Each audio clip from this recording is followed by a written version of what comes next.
Welcome back to As Promised. We had another rocky week. Let's just put it out there. Last week was a bit touch and go, can't lie. But one thing that I am extremely thankful for is the work, this kind of process, this learning out loud is giving me opportunities to actually acknowledge and be present with my sticky days, my rockier days, and actually really observe my thoughts and be like, where does that come from? Why am I believing that? What is it actually doing to me? And it's interesting because I feel like now there's a certain amount of responsibility that I hold for myself. That really, when I am having a sticky day or I'm having a sticky time, I literally just say, how long do you want to be in this mood, Ronks? And then asking myself those kind of questions actually allows me to decide whether or not I want to stay there. And because there is a familiarity of suffering and we're breaking out of old patterns, like I said, I ain't got this shit right at all yet, but I'm working on it. It's easier to move away from the self-defeating thoughts, the worries, the fears, the anxieties, all of these things that I'm assuming, if you're listening, collectively we do together, which is make ourselves stagnant by repeating these old learned conditioned thoughts that make us feel less than magical, magnificent, and incredible, and completely in control of our fates and our destinies and all of those good things. So, last week we were looking at repetition, the power of repetition, how we repeat thoughts and they become feedback loops and habits. And what happens over the process of time is that we don't even acknowledge that we're thinking these thoughts. They just happen as instinct. And if they are negative, if they are self what's that word?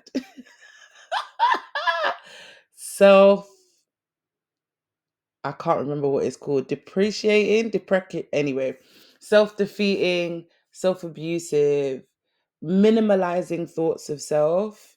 They're just not beneficial. They're actually just it's the guy. We got stuff to do. We got art to make. We've got to know our brilliance so that we can make our art brilliant, so that we can sacrifice, be vessels for our art, the brilliance of our art. We don't have time to be worrying about whether we're good enough or not good enough. We don't have time to be worrying about why I didn't get that part or not getting it back. All of this stuff is a part of the journey, it's part of the story. We got to watch those thoughts, watch those narratives. That being said, I binge watched the documentary Sprint on Netflix. Um, about runners. I love athletes. I used to read a lot of athletic books, like um sports people books, because I really love athletes and I love the way they have to discipline themselves, mind, body, and soul in order to achieve a goal. And I do wonder whether all of those disciplines, all of those training and committing yourself to your craft can be parallel to what we do as artists. There has to be a sense of discipline, sacrifice, attention, care, precision, real almost devotion to the craft in order for it to um well, obviously we don't win like gold or silver or bronze or whatever, but there is a certain amount of fulfillment that comes with achieving that which you set out to do, that I think we need to nick from the athletes. And one thing that really stood out to me when I was watching that documentary, and I think this has to be in everything, is that when the athletes felt like they had failed at that which they came to do, they talk about their mindset.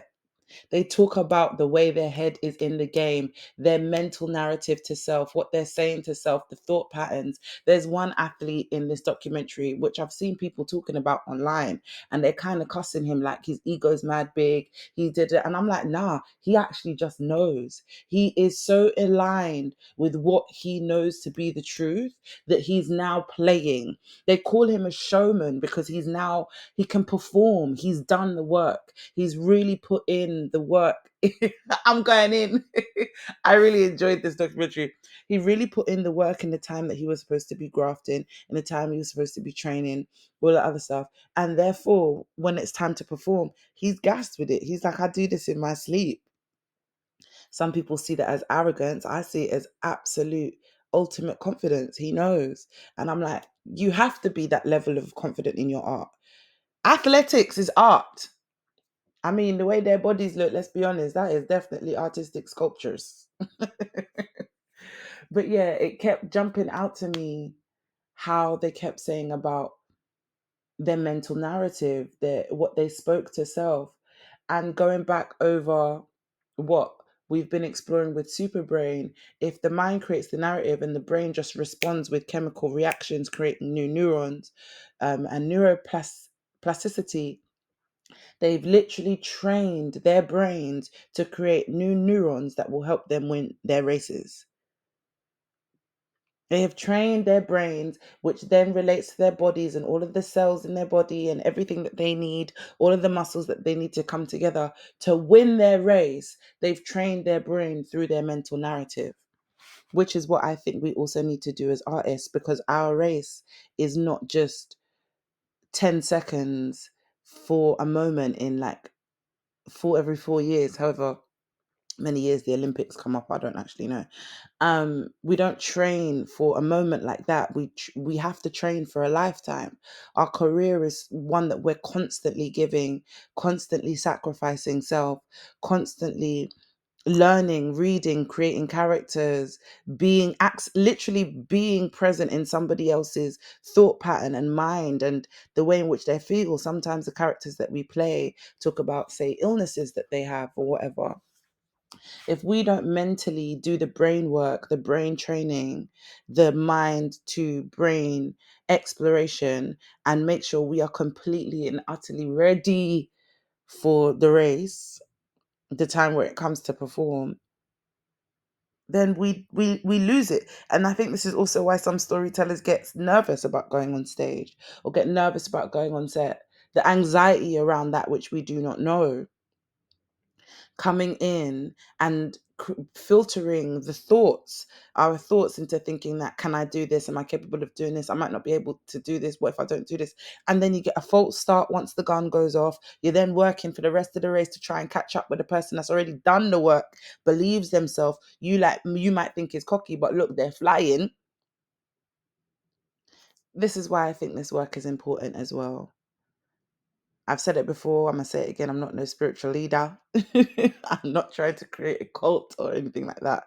I just really want us to be a bunch of absolute, resilient, sacred, alchemic, if that's a word, transcendent artists, the way we watch athletes transcend their sport. Anyway, that is my side, my first 9 minutes of the this episode. Let's jump into the actual book. Okay. The fear stirs a memory. What you fear resembles something bad in your past, which brings back the old response. Reality making occurs here and now, but no one lives in isolation. As much as you try to live in the present, your brain stores and learns from every experience by comparing it with your past. Memory is immensely helpful. It enables you to get on a bicycle and ride without having to learn how every time. This is the natural positive use of memory. The destructive side, which fuels anxiety, makes you a prisoner of the past. Impressions of old wounds and traumas shouldn't have a strong psychological component, but they do, hence their stickiness. Once you are exposed to a painful experience, the brain gives a privileged pathway to remembering the pain if it should come up in the future. The reflex is thoughtless, so old memories get blurred into present experience where they don't belong. Ooh, that's really interesting. This relates literally what I was saying in terms of the repeated thought patterns that then become your habitual responses. You manifest, you draw from past experiences which were bad, because we don't reinforce the good memories as much as we reinforce the bad memories. I think I said this in another episode where I often only remember quite clearly the bad things that have happened or what I perceive are bad. It must be something you have to learn. We have to learn how to reinforce happy memories in order to create more of them. And here in this section of the book, once it has become habit, once your response is a negative thought pattern or a negative experience, the past experiences which you've already grown through or tried to heal through gets a privileged pathway to manifest itself in this reality. Without thought, it becomes reflex. Once a child is told you're lazy or nobody will ever love you or you're just plain bad, he will grow up with these words in his head, often for life. We rely on our parents to tell us who we are as small children. If what they say is destructive, there is no escape without consciously healing the old memories. So we have to be our own parent. We have to treat our brains, our mind narratives, like we are our own children, like children. You wouldn't want a child that you love, even a child that you don't love, any child, to be told, what does it say here? You're just plain bad, or you're lazy, or nobody will ever love you. So why would we ever say that to ourselves? Why would we ever say that about our art as well? It says bringing awareness to the stickiness of memory requires new thoughts like the following. Okay, it says I'm acting like a child. I mean, sometimes I feel like acting like a child is a good thing. Like, you have to have play, you have to have curiosity, you have to be willing to fall and get back up again, make mistakes. I guess maybe that sentence, I'm acting like a child, is in reference to the petulance of a child. If they don't get their way, it can become, dramatics and all of those things. But I don't necessarily know if that statement is a bad statement or a negative statement. So yeah. Okay. The feeling, it says, this feeling is how I felt a long time ago. What could I feel now that fits the situation better? I think that's a really good one because it allows you to be consciously aware of what your thoughts and what your feelings are doing in that present moment. I can view my memories like a movie without buying into the story they tell. That's definitely true. All that I'm scared of is a memory. What's actually in front of me is very, very powerful because it helps you check into your reality. Checking into your reality is extremely beneficial tool to have as an artist, as a storyteller, because our realities are often we manipulate them on a self level, and then they're manipulated externally as well in terms of the people that help us create the worlds in which we have to access and exist in for however long we get to do that project for. But then there's another layer into that, which is why I think it's important to explore SuperBrain, is that people that often want things from you, I'm talking about day to day, everyday life, they can also manipulate your reality or try to manipulate your reality, which we know is also called gaslighting. So there's fragile areas in that which we do as artists, which I think we have to pay more attention to, because not only do you have to be really consciously aware of the reality in which you exist in as the person, as there is the world reality that you exist in as your character when you're on a project, and then there's other world realities which are other people's perspectives of who you are and how they want you to move in their world. And that doesn't necessarily mean that every experience is going to be a gaslighting situation, but more time it's like, how do I exist in this like, whose reality am I existing in right now? These are all really deep deep layered thoughts, but we love them. Memory is the ongoing story of your life, and it does no good to keep reinforcing the story unconsciously. You need to step in and add something new. I love that. Reinforcing the story unconsciously is exactly what you do when you relive moments that are out of your control, that are out of your hands. All you ever have is right now. Memory is incredibly complex, but it tends to trigger a simple reaction. A is happening. I remember B, something unpleasant in the past. I'm having reaction C, just the way I always do. This simple pattern recurs in all kinds of situations, such as going home for Christmas, seeing a politician on TV from the opposing party, or getting caught in a traffic jam. Know that even if you have no control over event A and memory B, reaction C will open up the chance to intervene. Hey, we got openings! We got openings!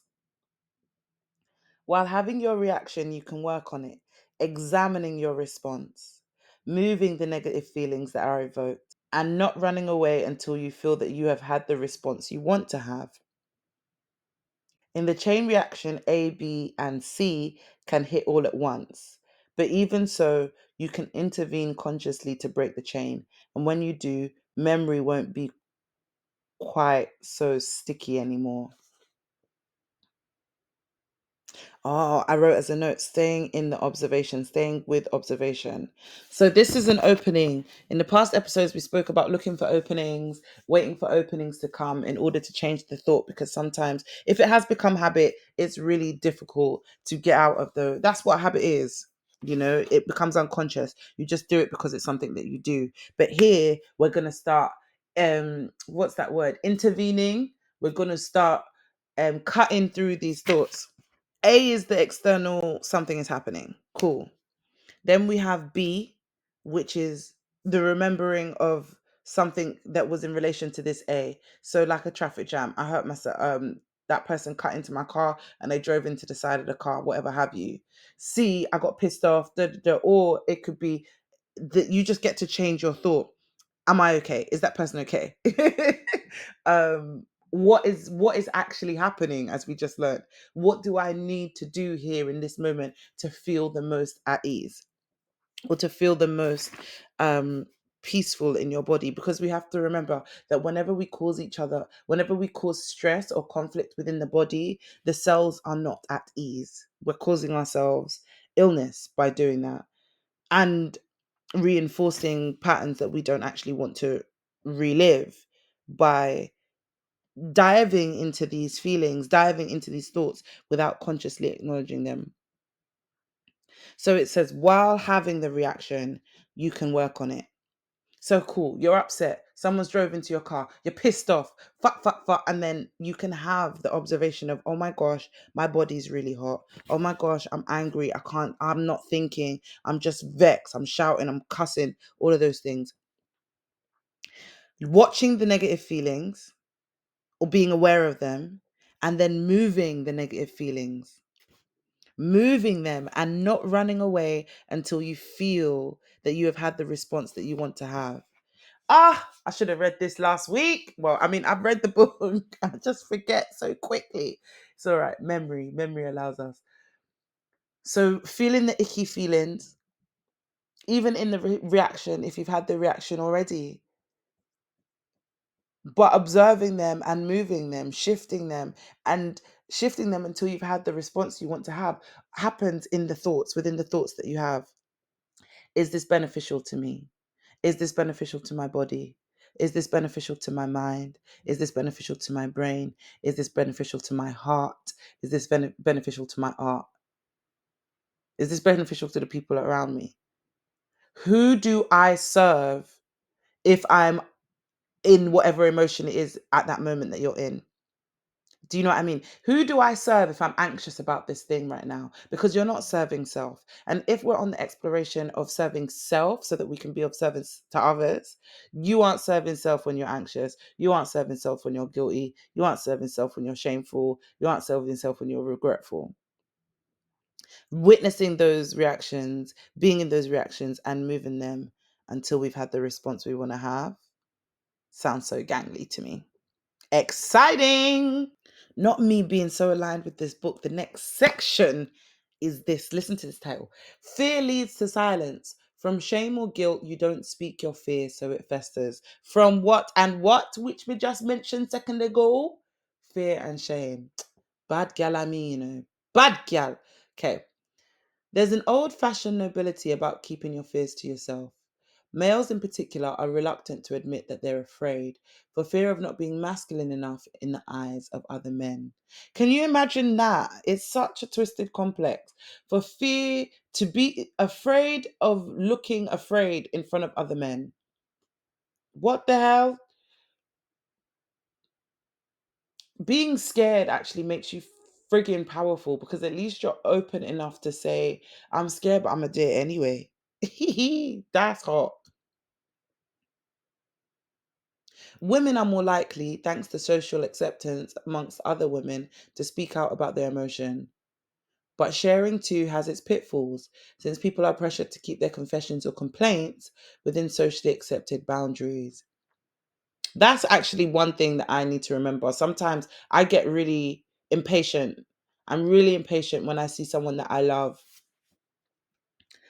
complain, or yeah, mostly complain, because I'm like, do you know how brilliant you are? Like, let's fix it. Let's stop complaining. Just friggin' fix it. Which actually is probably not fair from me to my loved ones. So if I've done that to you, or when I've done that to you, I should say, I apologize, because I know I'd be doing that. We shouldn't be surprised, therefore, that more often than not, abused children keeps quiet and suffer in silence. I hate this. The victim feels that they must have done something wrong simply by the fact of being victimized. Switch to anxiety as the problem rather than abuse, and you see that the mind plays a double role. It accuses a child of doing something wrong, and at the same time, it tells them that they are being violated, which puts the blame on the abuser. This is a double bind. Let's look closer at how much a trap works to paralyze the child. Suppose a mother is angry at her child and wants to spank it, and she says, "Come to mummy," with a coaxing smile. The child hears the words, but at the same time sees that mummy is angry and is going to met out punishment. Two contradictory messages clash, which is a double bind. Speaking out your fear untangles the bind. A young child who doesn't want to be spanked may simply balk and refuse to move. He isn't old enough to say, "You're making me feel afraid," even though you're pretending to be nice. If you feel anxious, it's up to you to untangle your feelings yourself. But by definition, speaking out your fear requires another person. You need more than a listener, you need a confidant. Someone who has been through the same kind of fear. Such a person must be at least a few steps ahead of you. They need to empathize and show you that fear can come to an end. In other words, they have walked the walk when it comes to anxiety. Well meaning friends are not necessarily good at this. They may respond by judging against you, taking the side of guilt and shame. Emotional maturity begins with knowing that thoughts aren't actions. Thoughts aren't actions. Having a bad thought isn't the same as carrying it out. Guilt doesn't recognize the difference. Woo! Woo! This is why guilt is a useless emotion. You still feel the same amount of pressure, the same amount of negativity that you feel with guilt, even if it was just a thought. Oh, that's intense. Therefore, to come out of silence, you have to learn by watching another person's reaction that it's all right to have any thought you want. The point is to get out of the anxiety that the thought induces. To get to the point where you can find such a mature confidant, you need to cultivate thoughts like the following: I don't want to live with my guilt. Silence is making it worse. No matter how long I wait, my anxiety isn't going away on its own. There is someone who has been where I am. Not everyone will feel bad about me as I do. There even might be someone who wants to sympathize. The truth has the power to set me free. One of the more peculiar findings in psychiatry is that people who are on the waiting list to go into therapy often improve before they have the first session. And the improvement can be as much as they can expect to receive from a psychiatrist. Before working up the courage to go into therapy, These troubled people overcame the pressure from inside to keep silent. That step, in and of itself, has the power to heal. You gotta love it. You gotta love it. All the tools are within self. They've always been within self, ready to support, ready to carry out, ready to increase an abundance full of life. And I'm here for it. The tools are there. The tools are there and they're available. You just have to choose to use them. And this, I'm like I said, I don't be using them all the time. I try to remember to use them, but also I still have learned behavior, learned patterns that I'm trying to unpick. So I do have sticky weeks. I mean, the purpose entirely is not to have, an absolute serene lifestyle and not exist within the pendulum, because life. Life will life. I think the goal, or the process, the journey, because there is no destination with self work. The journey is to acknowledge, be present enough to acknowledge the swings, be present enough to decide when that time is over, when you've experienced it and you say, okay, no, I don't want to feel this anymore. I'm ready to feel something else. And about taking control of how you experience your life. That's the journey. Taking control about how you experience your life, and also becoming a better artist, or becoming a resilient, more expansive, more malleable artist, allowing your work to be mercurial in its essence, because that's what we do. That's how we do it too. I just want to say a shout out. I'm always really careful about saying names and stuff, because um I don't want to put myself in trouble, and I don't want to, enlist anybody that doesn't want to be enlisted. But shout out to a wonderful person who I've known for years, who spoke life into me on Thursday night, talking about listening to the podcast and what it means for them. And I just wanted to say thank you, because I do feel I do feel overexposed. I do feel vulnerable, but I really am so blessed and thankful that it's helping someone, or it's at least being of assistance in some way to somebody. So we keep doing this. We keep doing this until the wheels fall off. I hope you have a great week. I hope you are in your Balenciaga. And you never, ever, ever let anyone take you for idiot. Yeah.